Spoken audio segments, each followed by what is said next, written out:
Welcome to the Holistic Growth Podcast, navigating business and natural health and functional medicine, where we bring you insights and strategies to help grow your practice and amplify your impact. Hi, everybody, and welcome to the Holistic Growth Podcast, where we are navigating business in a natural health and functional medicine world. I'm so excited to be back. My name is Dr. Tracey Stroup. I am the Chief Health Growth Officer right here at Get Healthy Store, and we would love for you to subscribe to this podcast, check out our social media links, and all of the great things that we offer you as you try to navigate the business of functional medicine. Today, with me is my good friend, Pedram Shojai, better known as the Urban Monk.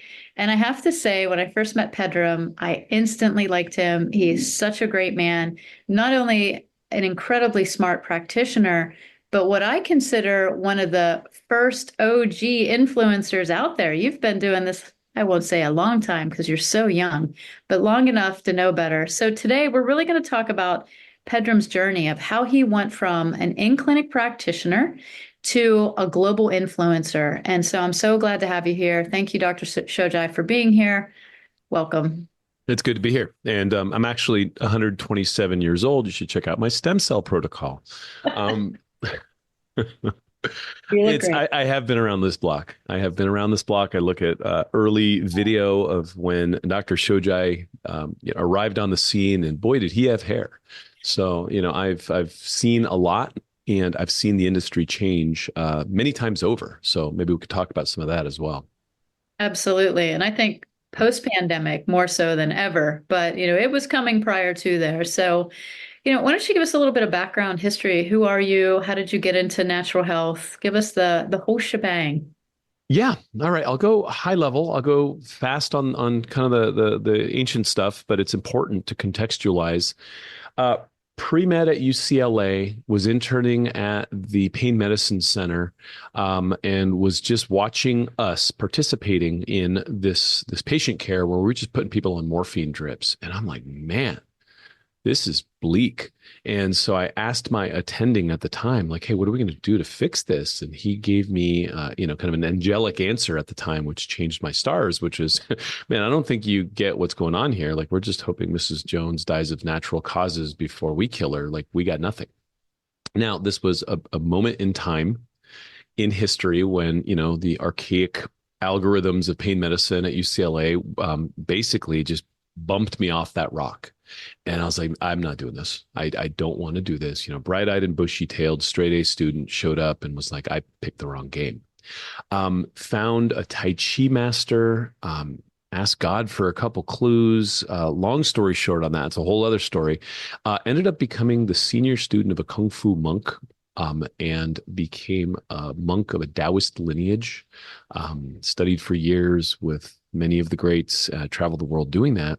But half in order to satisfy my immigrant parents, idea of the fact that they failed, and half because it was fascinating. I ended up going down the path of oriental medicine, got my master's, got my doctorate in oriental medicine. It really set matched, obviously, with all the stuff that I was doing on the Taoist side. And it was really cool. It was very interesting. I was able to help people. Open to practice. And because I was so type A and motivated, very quickly realized that the acupuncture industry wasn't, and that we were just beggars at the feet of the Western medical model if we were going to be in the system. And if we're going to be out of the system, we're, I don't know, walking the swap meet, trying to figure out who needs acupuncture, right? And so I then realized that I was in a game that was not developed. I became one of the first integrative medicine practices in Los Angeles. Fast forward, a couple of years of trying to figure it out. I had physiatrists, I had a brain lab, I had a sleep lab. I mean, I figured out how to integrate all sorts of specialties and subspecialties into a multidisciplinary facility that was actually doing amazing stuff. We opened multiple clinics. I mean, we were doing some amazing stuff, but I made a very big mistake. One of many, down the line, right? But one of my biggest mistakes early in the game was I did not understand the kiss of death that came from subscribing to the insurance model. And so as we started to progress and, build the practices, we were building accounts receivable instead of bank accounts in a lot of places, right? But I was also subjugating myself to a set of rules that did not fit the world view and the model that I had come in from, which was you need a diagnosable illness. You needed ICD-9 at the time, ICD code, and then, we could pay you for this stuff. And so the game optimized for sick care, and everything that I was about was prevention, wellness, preventative algorithms. And so I found myself in a very squishy spot where I was now looking at MRIs and surgery centers in order to, keep the lights on, instead of staying in the kind of the yummy space that I came from, which was, let me help you avert this iceberg. And so again, long story short, I'll go fast, is I got into corporate wellness. I consulted about 1,400 companies, effectively training them to not need me, right? Hey, here's how you prevent illness. And it was primitive at the time. It's like, hey, well, why don't we just change the donuts for carrot sticks in your break room? Oh my God, Pedram, you're a genius, right? Like this is back in like the early 2000s where corporate wellness was just a joke. But helped a lot of people. And in the process of doing so, found myself repeating myself all the time. That's what happens when you're a doctor talking about lifestyle. Oh, let's talk about your diet, right? Like those things don't change. Those are kind of constants, right? The variable stuff is, sure, let's look at your labs, but the constant stuff is usually around the same kind of categories. And so started doing a lot more recordings, a lot more videos, and realized that I was not in a scalable game. And what I was now doing in this kind of dissemination of information early days was helping a lot more people. And I was able to do more with one take versus doing the same talk 4 times a week. And so that's kind of how I ended up moving into the influencer space. Got a film deal, got a book deal. Now I have 8 books in 30 plus languages. I have, a dozen films and series out there. And, the brand blew up and did what it did. But I've always been a reluctant hero, never wanted to be a brand. Don't like social media, don't like any of that stuff. But that's where the fish are biting. And that's where, if you want to help people, you got to find them to help them. So there's a lot there that we can talk about, but that's kind of the quick 20-year path of how this guy lost his hair and ended up here. Well, I think that sums it up. Thanks for joining us, everybody. No, I'm just. He's out. He's out. So, well, you actually had 3 transitions. You went from the allopathic model to the natural model to a grander model of influencing people. And, at our audience here at Get Healthy, I always say, we have 3 profiles. We have the expert in clinic doctor who's really trying to build their practice, which is great. And then we have that person's kind of emerging out of it, that they want to reach more people, as you said, doing one take, then doing that take several times through the week, whether it's chair-to-chair conversations or a speaking engagement. And you have people like you that utilize our technology, who more are on a global scale, where you're hitting the masses, not only in the United States, but internationally. So you have audiences from all over the world, which I think is amazing. And you're right. No practitioner loves all of the things that we have to do. Nobody got into health to be a great marketer or an incredible inventory manager. So there are a lot of little things that go with clinic, but then even as you get out of clinic into where you are, there's a lot of tools, softwares, and techniques that you had to learn along the way. And it sounds to me like you almost didn't mean for this to happen, which I don't know if anybody, I can't say nobody wants to become an influencer. I think it's a thing now. Whereas maybe back a few years ago, that wasn't a thing. But now it seems to be all the rave of help more people, build a course, become an influencer. Like it's actually a tagline. So what was the first step you took when you decided? It sounds to me you got into content creation. So I kind of came about it in a circuitous path. I had done some DVDs, some Qigong DVDs with some friends, and they're like, hey, you're kind of good at this. Let's do a film together. Why not? And then we agreed to disagree because they went kind of conspiracy, right? And I'm like trying to get people to eat vegetables. And so I bought the rights to the film, didn't know what to do with it, realized the distribution deals were very predatory. And so I looked at this free screening online model and was like, hey, let's try this. And fast forward a month and some, hobnobbing with affiliates, early days, 2012, I released this film, make, almost $500,000, $600,000 on selling programs. And then I end up with this asset that I didn't even realize was an asset. People are like, what are you doing? I'm like, what do you mean? They're like, you have 125,000 emails? I'm like, yeah, what do you do with that? And they're like, oh, you idiot. So I had to learn like the email marketing game because like this gold nugget landed in my lap. And I was like, oh, wow, you could send them emails and communicate with them. And so I had to hurry up and learn a game that was very foreign to me back in 2010, 2012. And then started, email communications, the good, the bad, and the ugly, right? Like there's all sorts of things that, we did wrong, not understanding protocol and all that, but, opened up, into this world of having this broad audience. And then the next film shared like 3, 4, 500,000 times. So I was getting hundreds of thousands of emails of people who at the time were like, wow, look at this guy. He's on the internet. He sends me emails. Now it's like every Tom, Dick, and Harry is promoting their vitamin C and everyone's inbox is too full. But at that time, I had a lot of attention span from the audience and people were like, who is this urban monk? And so I had the benefit of being able to be dumb and lazy because I was early to market. And, the game is very different now. So I want to be clear that it's not, don't just do what Pedram did because that game doesn't work anymore. I was just talking to someone. I was talking to my friend who's a filmmaker and he's talking to the founder of Baywatch.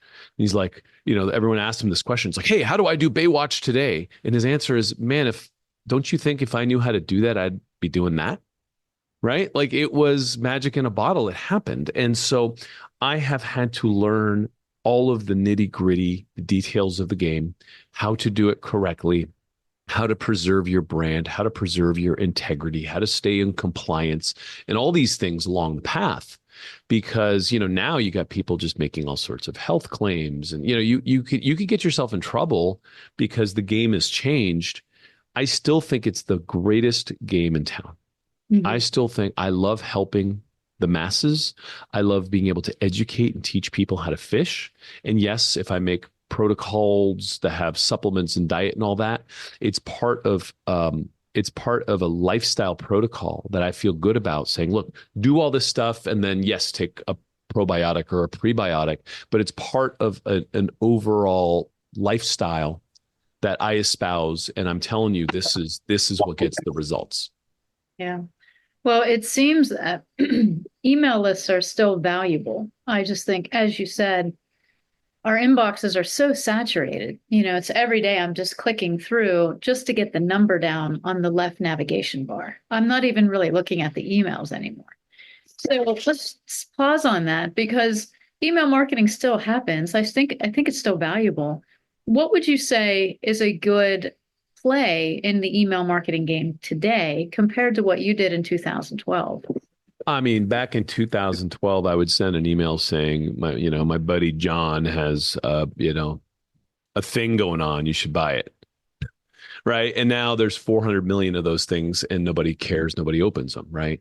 So what works now, and I'm looking at some of our stats right now. And I mean, we're getting in our funnels, we're getting north of 60% open rates. Our bulk list is getting 25 to 30% open rates and improving because what we've done is we've gotten much better at segmenting, understanding interests, understanding that we need to have a hook and then solve a problem and give value, give value, give value. And so what works today is don't be one of those mosquitoes, right? Be a valuable contributor to the person's life you are trying to engage and share your expertise and wisdom in a way that makes them say, wow, Dr. Tracey, I like her emails, right? I just tried her blueberry whatever smoothie and it was delicious. And she said the other day to do this or that. And I think it really helped, right? So be the excellence that you need to be for a person that's sitting in your clinic. When I first started, I always had a particular patient, an older woman who would visit me, 2, 3 times a week in clinic religiously. She just loved me and I loved her. And we talk and chat, but she had real life problems, but they were first world problems. And I had to really understand that she was still suffering. No, this lady wasn't starving. No, this lady wasn't, lacking for anything, but she had first world problems that led to all sorts of issues that we see in our clinics.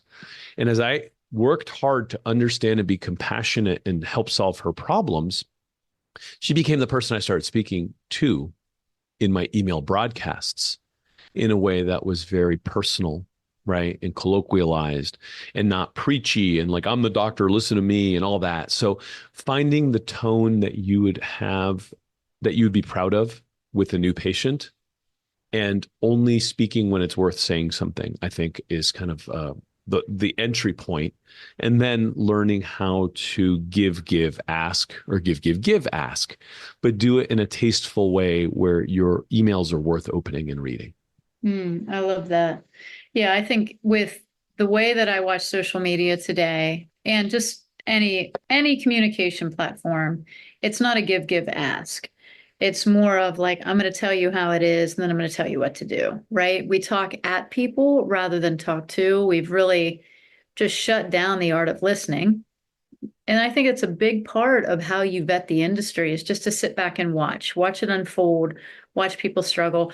One of the big prime examples I'll give was the onset of GLP-1s into the industry. I mean, they launched, right? And all of a sudden, everybody was on the Ozempic train or the Wegovy or the tirzepatide. And what I saw was this mass division happening. All of a sudden, the people that were suddenly giving peptides out were evil. They were injecting poison. And so it took all the purists on one side, and there was a practitioner division. And I kind of just sat back a while and watched. And I thought, we're not aligning with the people that are suffering in this. Because if you look at the weight loss industry, there's so much shame wrapped around being overweight. And I speak from personal experience. I grew up as a very overweight child. And so there was so much shame wrapped around that. And no matter what you did or what you ate, there were always eyes on you. And so then we had this pharmaceutical hit the industry, and people grabbed it because they were like, oh, I finally found a cure for my shame. And all of a sudden they were being shamed again. And they were saying, how dare you use this? So it was a huge division, not only between practitioners, but in the industry of a group of people that was screaming for help without a solution. And I'm not talking about people, and some of them that ate fast food, had all the standard American diet, the SAD diet, they were using it. But there were also people out there who had tried everything, who literally were metabolically compromised. And they grabbed a hold of this. Now, yes, the damage was in the dose. We know it was too high. We know it wasn't backed by, your gut health and hormone health and eating the right diet and making sure you're exercising. We know that as practitioners. But when it first rolled out, there was so much shame. And so I started to step in and say, hold on a second. Like, if we are the practitioners we say we are, then we are to step into the gap, right? And figure out how we can align with this group of people in their desperation and now more shame, be kind, give them some hope, give them a path, and then we can ask them to participate. And that's really it was one of the bigger things that I saw in the industry. So I think what you're saying is really valuable for practitioners to hear, that we know the path to health. I mean, we've done it 100 times over with 1,000 different people. What we have to remember is what we know today, we didn't know 10 years ago, 15 years ago, 20 years ago. And we have to get into alignment with people by speaking to their points of pain or their points of pleasure or what they want, and then be nice about it. It's like everybody just stopped being kind. They became so self-righteous without being kind. And then being able to give that free, valuable content that gives them a pathway, because we truly are limited by ourselves. I mean, I can only see so many people, and I know you came to that point where you become saturated and exhausted. So I love how you have kind of laid that out with the give, give, ask. That's a great tagline. It's a really good thing for people to hang on to. Thank you. Something came up as you're saying this, and I think it's important at this inflection point in history, especially after the pandemic, where it just became a health free for all, is that 50 years ago, it was either the starched, white coated Western medical doctor that poo pooed anything grandma said and treated you like an absolute idiot if you didn't take their advice without, question and run and do what they did. And then, we went through a little squishy area where it's like, oh my gosh, there's all these like naturopaths and acupuncturists. And there was like this kind of build up phase where alternative medicine mainstreamed and so many people are doing things in the functional medicine and, all the history of medicine. But I think we entered an era with the pandemic where the wild, wild west came back. And now any idiot with an Instagram account can tell you what to do with your health. And people, for some reason, just started listening to that. And so, yes, no, I'm not the ivory tower, stale, patronizing doctor who's telling me what to do with my uterus. But it's also not the kid at Whole Foods saying this is the probiotic I recommend because the rep told me to push this one, and it's everything in between. So I think this is actually a really important time for well-intentioned, educated practitioners who know what they're talking about to step back in, grab the horse by the reins, and be like, "Hey, I know about this stuff. Here's what I have to say. Here is a sober, well-reasoned approach to saying this is why maybe GLP-1 might be part of an overall lifestyle strategy, but to explain things." And what's happening is practitioners like, "God damn, the shiny object stuff's working better. Let me go join the idiots." And I think it's folly. I think we need to raise the bar and be the doctors and practitioners that we train to be and hold the line for excellence in a world that's become a race to the bottom. It's going to blow back. And then where are people going to run to? The Western medical pill for an ill establishment? No way.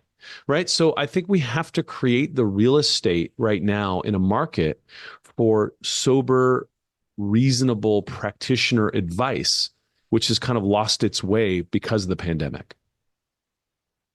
No, I agree. I'm on social media platforms. I know you are as well, but the stuff that people will come into my office with or what they say, even my own children, my son, he'll come in and be like, "Hey, I bought this off TikTok shop." I'm like, "Why?" He's like, "Well, some guy said it would build testosterone." I was like, "You're 14." I was like, "You're going to You build." have too much. It's like, we don't need any more of that in this house from you. Thank you so much. But thanks, TikTok Shop.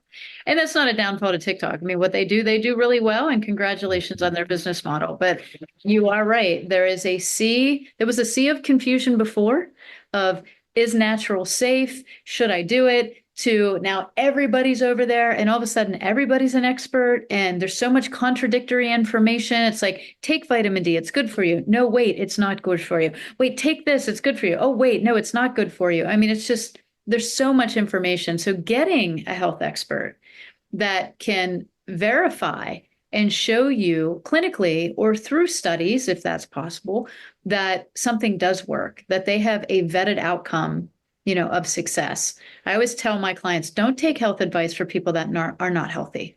Like that just doesn't make sense. That's like taking financial advice from somebody who's poor or has filed bankruptcy. Like I know that happens, but it's not a great practice to get into. So while we're on this, you're saying like, if you have a niche, if you have an expertise, get out there and help gather the troops, get the people into your tribe and show them the way. How would you recommend that an in-chair practitioner listening to this podcast today who's like, I have an expertise, I could do this. How do you recommend that they start building an online presence? And if they don't know where to begin? I I come from a very particular corner of this universe. So I'm going to preface this by saying this is this guy's experience, right? I never want to say my way or the highway. There's a million ways to climb this mountain. This is Dr. Shojai's opinion, but I can back it with evidence and ledgers showing that it works for me, right? And for other folks in my space. Is I'm a staunch advocate for online learning and courses because it allows me 90% of the stuff I talk about with my patients in chair are lifestyle conversations that I wish I could just record and be like, listen to number 3, right? Because I'm tired of saying it. And then when you want to come back and argue with me, listen to number 4, because here's the response I make every 100 times. And so I've created online courses around gut health, around and again, some of these are not even me. I'll go to Best in Class and get David Perlmutter to do my brain class or Jeff Bland to do my gut class, right? But where I'm strong, I've started there. I started with something called the Life Garden. It's about managing your energy and understanding how to get to your goals.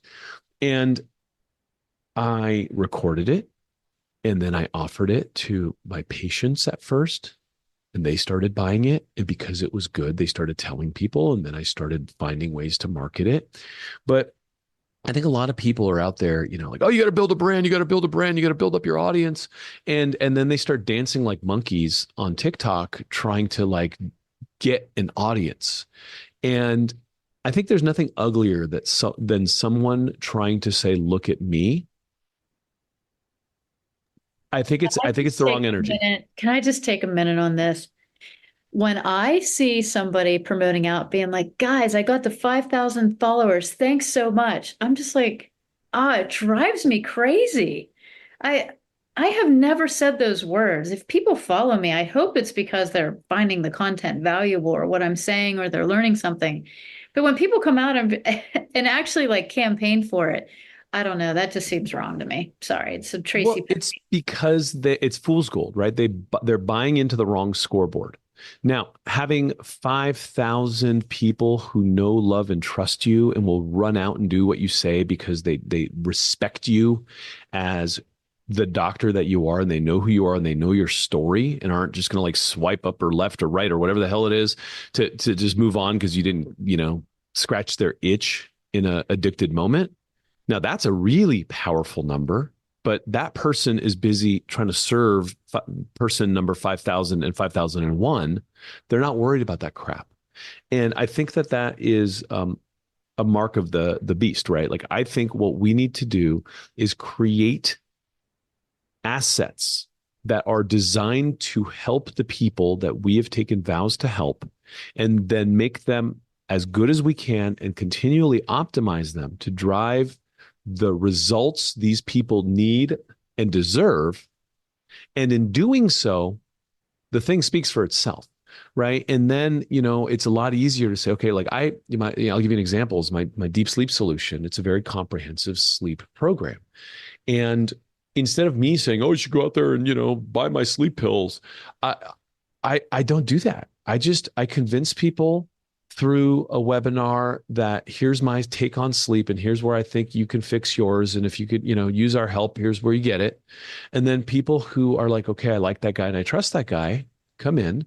And then I have my diet recommendations, my supplement protocols, and they have some of Jeff Bland's stuff. They have some of my stuff, but they just buy it all because now they know, love, and trust this doctor who has shown he's primarily here to help and serve them in an authentic capacity.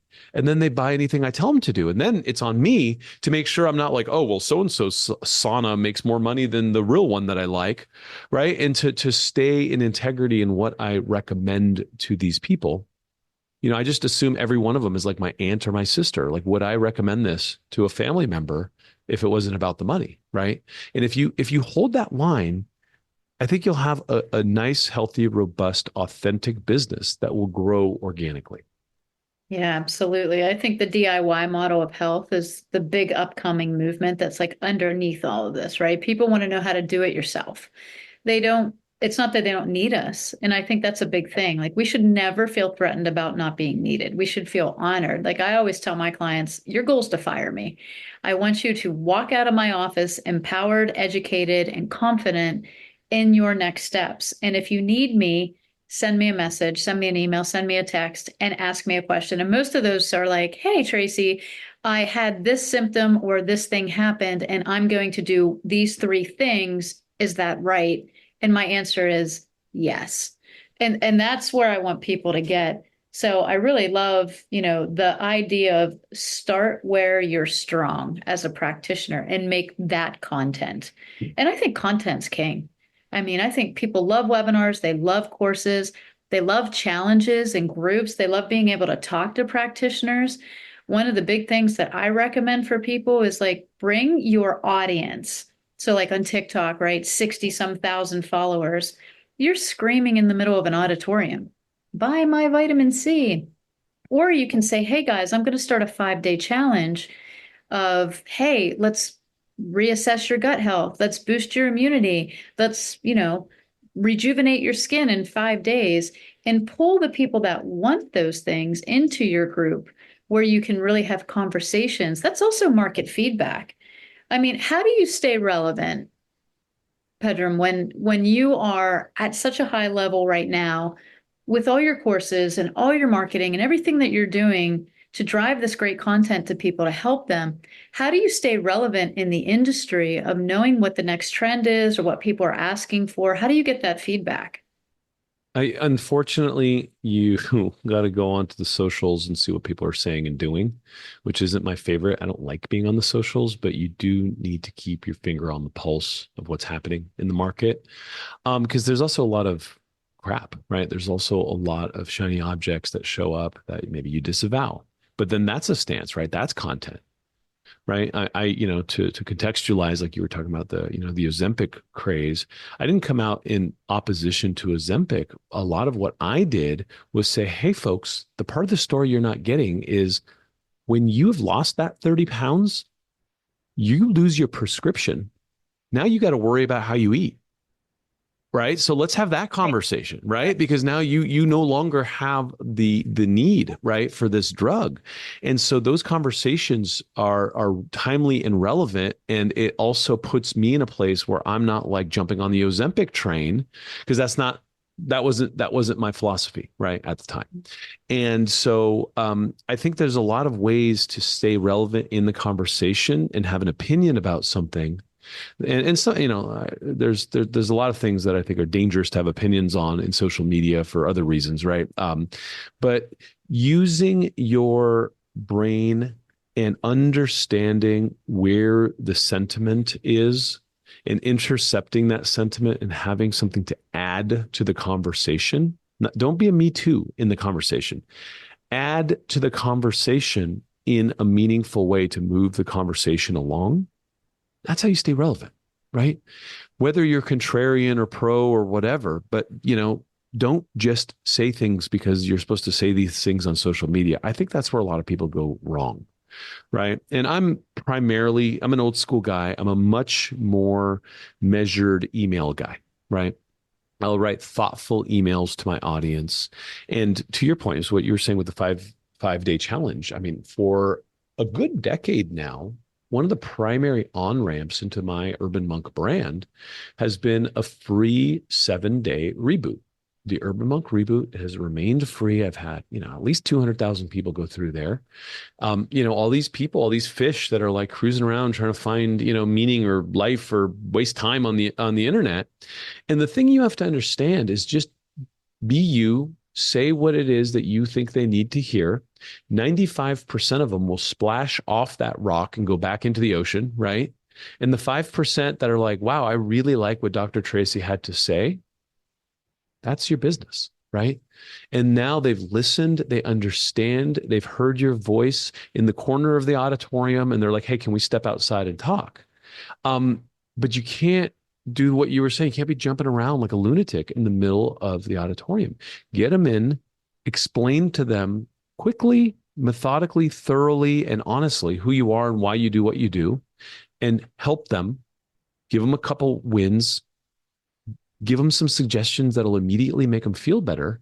And it goes back to something you were saying. I'm just closing another loop in my brain is I've seen in my years in this industry a scarcity consciousness, especially in the world of wellness, acupuncture, chiropractic. It's like, oh, you got to come back 3 times a week for the rest of your life because I got you, right? And it's just like I can't lose this patient because I got bills, right? And you alluded to a framework that I think is really important to understand is get them well, get them out. They're going to send their loved ones. You will grow your practice through excellence and not scarcity consciousness, right? And it's the same thing with this online stuff. Like bring them in and just help them. And the ones that appreciate that are like, hey man, what else do you got? Like, oh yeah, well, I have this academy. It's $29 a month and you come, meet me in a room one day, right? But it's a natural ascension that's tasteful versus all of this, look at me, which I think is unbecoming of a good healthcare practitioner. And I think will show that you're part of the race to the bottom. And I don't think that's a long game. Yeah. And I think that's a lot of the issues that we see with really good healthcare practitioners. They're just not great marketers, and not because they're not trying, they just don't know how. So create courses, start where you're strong. These are things I'm hearing from you. The next thing I kind of heard is you kind of really pulled tight into who you are and defining what you do. How important is it to have some sort of niche? I was on a call with a really kind of high TikTok follower influencer, and he was just a gut health guy. And he's like, I talk about gut health. And I'm like, well, that's pretty vague. Can we narrow it down? Can you create a group or a challenge for people that have just regular Joe gut health issues like heartburn and GERD and gas and bloating versus someone over here has a diagnosable gut issue such as Crohn's or celiac? And he was like, oh, I never thought of that. How important is that to have like a more centered niche in your brand? I'll say it depends on who you ask. We'll start with that. There's a lot of opinions out there. I've had multiple PR agencies and, I've been around this block and everyone's got an opinion. And those people are well trained to voice an opinion as if it's fact because you're paying for their confidence. And they're not always right. Right. So I want to preface what I'm going to say by saying, it depends. Right. It's not the best way to manhandle an audience. Right. But that's the truth. And I think that is kind of where a lot of people get distorted in this industry. Is like, I'm a Facebook guy and I say do this. And you're like, well, I'm 200 grand in the hole and I remortgaged my house and you suck at this. And he's already moved on. Right. And so there are a lot of those stories that I caution people, just be careful. These marketers are good at marketing to you. They might not be good at marketing people into your practice. Oh, that's right there. That's gold. Right? Like you don't have to be good at the actual job. You sell shovels at the gold rush. You don't know where the gold is. Yes. And so I think there are measured steps in understanding what you're asking me. And one is, I don't think a lot of practitioners understand just basic analytics, right? I didn't.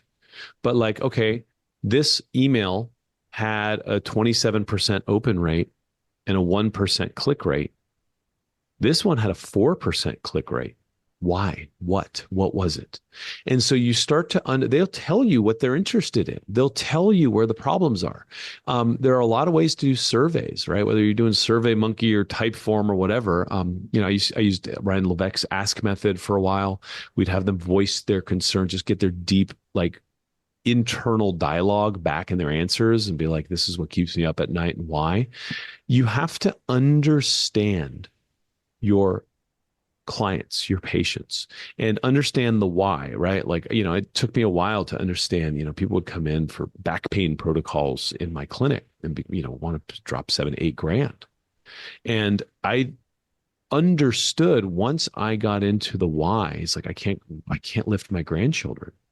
You're like, okay, got it. Got it. Right. Now I understand. Now I can tastefully leverage that to say, let's fix your back, Mr. Jones. Right. But that's where marketers are really good and doctors suck is Oh, I'm selling wellness. Nobody wants wellness. They want the pain to go away. So you Right. have to really understand where the pain points are and intercept them there, help them earn their trust. And then they're going to say, what else you got?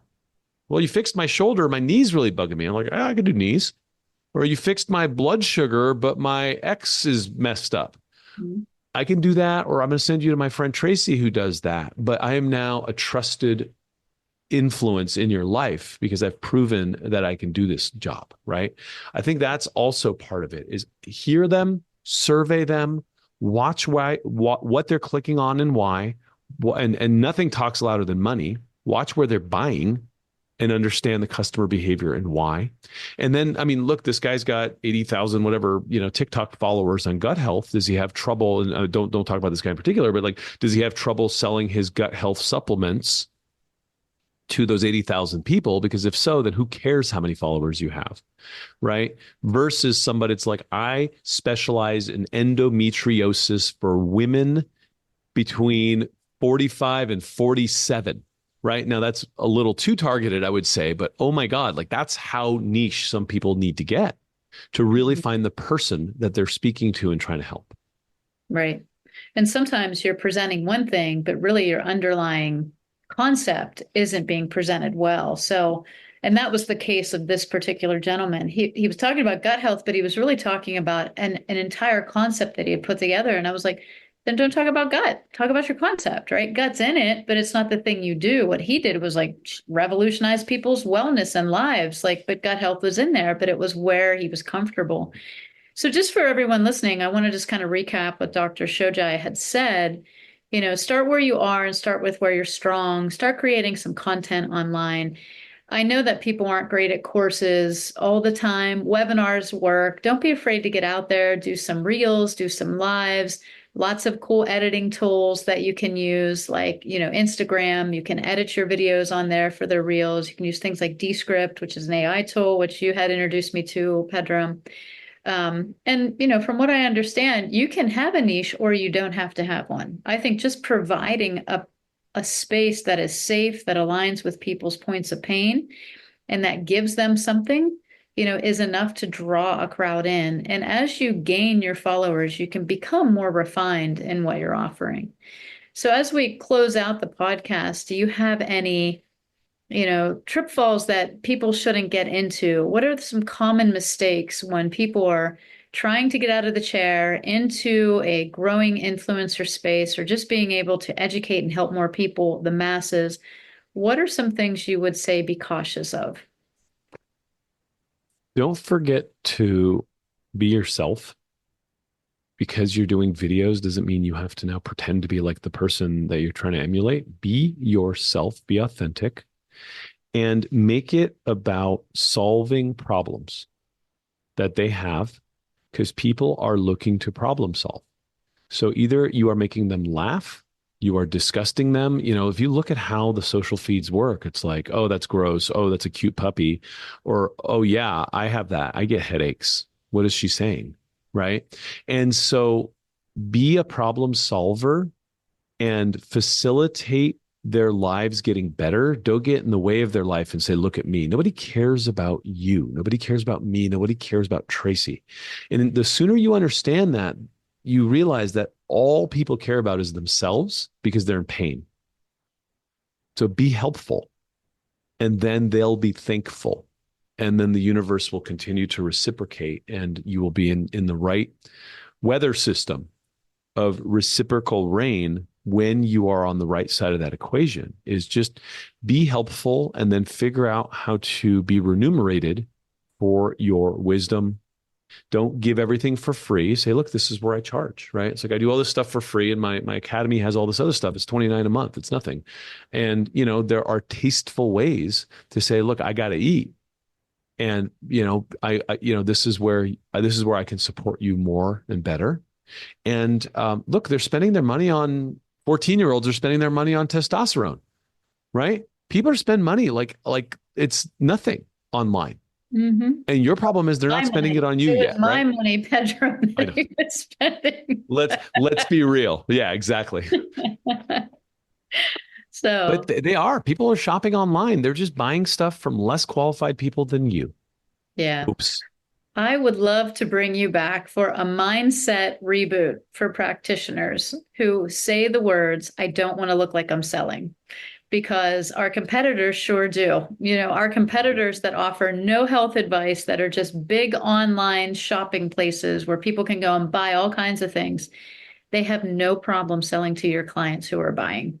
Hmm. So we should do that. We should. Yes, and I will preface where I think I would start with that just on the cuff is here's how I got comfortable with that is I would rather die than stand up there and say, here's my magnesium supplement. It's going to solve all your problems. All you got to do is buy this and bullshit. Right. Because these people are narcissistic folks that will lie to get the sale. And I can't reconcile my own heart, spirit, and soul with being that person. But what I can do is put everything I got into my sleep program and say, I feel with conviction that if you do my sleep program and you listen to the advice that we can get you better, and the magnesium is part of that deal. Now I have this entire ecosystem that is tastefully honoring all the things that I know better than to, brush over as a doctor inside of something that I do feel good about. And I was able to cross the chasm there and be like, yeah, I feel good selling this because I know it can help people. Right. And just that little like abyss of being disingenuous versus feeling like you are doing them right makes a big difference for a guy like me. Yeah, absolutely. And I think it would remove that stigma, that practitioners, when they say, I don't want to look like I'm selling, they mean that, but they don't mean that they don't want to sell supplements to make revenue. Of course they do, right? They need to sell supplements to help people. So I want my clients to have the correct supplements and know how to take them correctly and make their own decisions eventually about them. So yes, I have to sell supplements in order to do that, but I don't want to just sell a supplement just to sell one. I mean, that's kind of boring anyway, but Yeah. all such great information. So I hope everybody has, learned what I feel is very valuable, from you, because you have done it. You have been a clinician. You understand that battle. You have emerged into this influencer. You understand that battle now. So I hope you'll come back and join us. Do you want to leave us with any parting words for our practitioners listening? Happy to. Thank you. And thanks for having me. This was, I love real conversations. So I really appreciate this. Yeah, look, folks, you put in the hours while everyone else was goofing off. You went and studied. You did the work. You have the authority to speak about things that other unqualified people are speaking about right now. And not only are they eating your lunch, they're leading the people that you need to be helping astray. So if you're not going to step into these shoes, these monkeys are going to create more chaos and damage the people out there that we have taken oaths to help. They haven't even taken oaths. So I think it's on us. It's our moral responsibility to increase our signal strength and let people who are intelligent and qualified and well-intentioned sit in the positions that they deserve to be sitting in to helping more people. Amen to that. Well, thank you, Dr. Shojai, for being here. Thank you, everybody, for listening and joining us here today. Don't forget to subscribe to this podcast, download the episode, share it with somebody who can benefit. If you have a Get Healthy store and you want to put some of these incredible tips into action, reach out to your account manager or to marketing@gethealthy.store. If you haven't yet enjoyed a demonstration of the Get Healthy store, you can also connect with us at our website, www.gethealthy.store, and I'll link all of our links in our show notes, including how you can get in touch with Dr. Shojai and learn more about his programs. So thanks for being here, and we'll see you next time.